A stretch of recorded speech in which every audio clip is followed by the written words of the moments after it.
加拿大著名华裔时装设计师廖建明1月8号在多伦多约翰巴塞特剧场观看了美国神韵纽约艺术团的首场演出。1月13号，他再一次携带朋友前来观看。是什么原因让他在短短5天之内连续观看了2次晚会呢？请看本台记者从现场发来的報道。廖先生透露了他連看2場晚會後的最大感觸。我諗我後生20年嘅話呢，我就一定咧就跟佢哋學跳舞。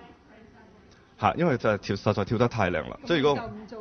係啦，唔做設計啦，係就跳舞啦嚇。當被問到為什麼5天之內連看2場演出時，加拿大華裔著名時裝設計師廖建明表示，他這次是專門為欣賞服裝設計而來的。我最主要就係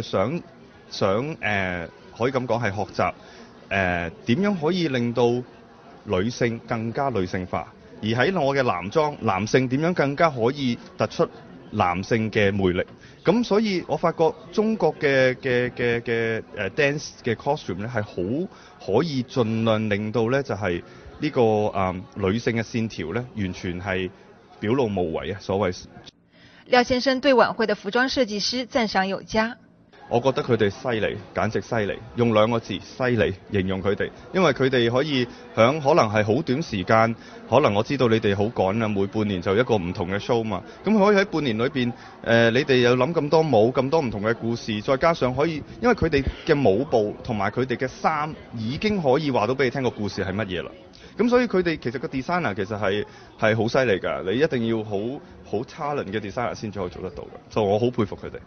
這是新唐人電視台記者黃安琪、漢森在加拿大多倫多報道。